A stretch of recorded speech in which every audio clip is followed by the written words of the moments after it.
From Argus Media, this is Driving Discussions, a podcast series where we focus on forces that affect North American road fuels. Greetings and salutations once again. I'm Argus's U.S. Gulf Coast Blendstocks reporter, Jason Metko. And on this edition of the series, we're sitting down with our senior editor of U.S. Products, David Ruisard, talking changes upcoming to the Mid-Continent gasoline market. Dave, welcome back to the presentation. I know it's been a while since you've last appeared on this series, but we appreciate you stopping by. A lot of changes going on here in the Midcon. Two specifically we want to get into today, right? Yes, we've got the first big change is in Denver, Colorado, and they are moving into using reformulated gasoline, which is a cleaner burning blend of fuel. The one problem is it's a little bit more expensive and trickier to make, but they will be using that in the Rocky Mountain, Denver market. And then over in the rest of the Mid-Continent, we've got a big change coming where about half of the states are going to be moving their gasoline specifications to allow them to blend additional ethanol into their fuel supplies. And what they will have on tap is E10, which is what we've all come to know over the last 20 years, and E15, which is a 15% ethanol blend. The big difference between them will be the blend stocks, which, as you know from covering blend stocks here at Argus, it's all about how do you brew up the blend stocks, and in this case you're going to have a blend stock that is ready for the RVP waiver and a blend stock that will not have the RVP waiver. I want to ask you about Denver first here. Sure. What specifically is forcing their hand to make this move? Well, RFG is a cleaner burning gasoline, and it's typically installed and removed based on air pollution. So, for instance, there's locations throughout the nation that were using reformulated gasoline and no longer are, or a type of reformulated gasoline. And as they sort of clear out their emissions, Tier 3 gasoline helped with a lot of these things. Then they've switched back to what we call conventional gasoline blend stock. So Denver, greater Denver area, will be using RFG gasoline, which is a little more expensive than conventional. And also, you know, they have a refinery right there. Which has had some problems, though, recently. It has. And so when you have a refinery and you start having problems locally, you have to source outside of your area, which means they're going to be dipping into Oklahoma and the Texas Panhandle most likely to sort of come up with incremental barrels as needed in that market. He is our senior editor of U.S. Products here at Argus, David Ruisard. Edition of Driving Discussions, the Midcon side of this, the rest of the Midcon as we're calling it.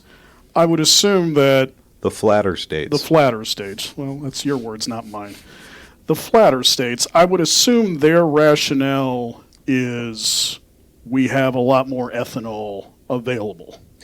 Yes. So, you know, ethanol was originally brought in because they had so much corn, and you could extract ethanol and blend it into fuel. Yeah.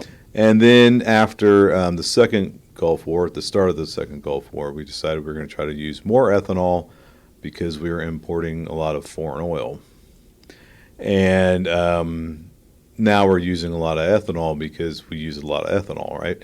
So the way it works is at times ethanol could be cheaper to blend in than conventional all-mineral blend stocks into gasoline. And at times it may not be. So it's going to be very interesting because some of these states will be right next door to each other. For instance, North Dakota is going one way and South Dakota is going the other way on this issue. It's interesting.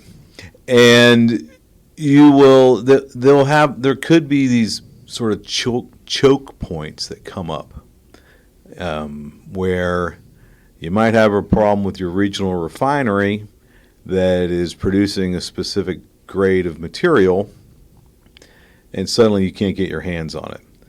The other issue that might come up will be on the retail side, Because if you have a really large gasoline station with a big footprint, and you might already have ethanol blending on site, you could kind of toggle between offering E10 and E15 based on the blending economics of what's going to be the cheaper fuel.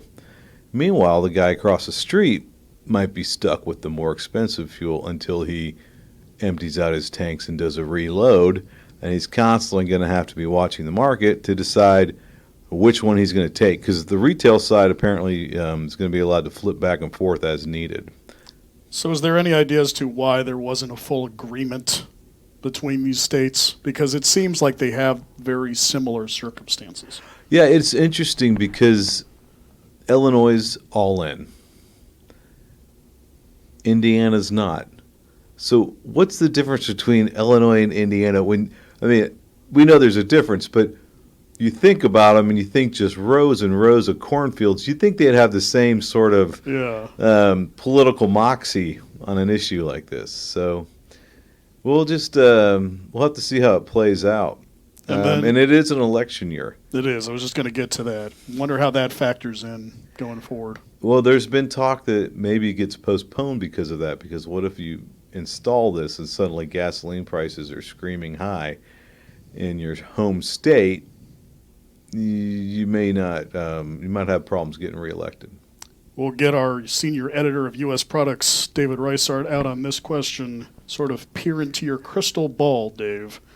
Where do you see this going the next year? I think it's going to be fairly confusing because it already sounds confusing. Well, the big issue is going to be, refiners in particular are still trying to figure out what they're going to offer. They don't want to be juggling multiple grades because that means you have to have multiple storage tanks on site. And, I bet if they could have their way and if I could have my way, we'd probably just go to one gasoline specification for everyone east of the Rockies, and it'd be easier on refiners, it'd be easier on marketers, and it'd be easier on consumers because if you had a problem, you could just go to the refinery next door and fill up. So why don't we do that? It's complicated. We'll save that for next time. We will save that for next time. We hope to have you back soon, Dave. Yeah. Thank you for doing this. No problem. We do very much appreciate Dave's insights and look forward to welcoming him back on future episodes.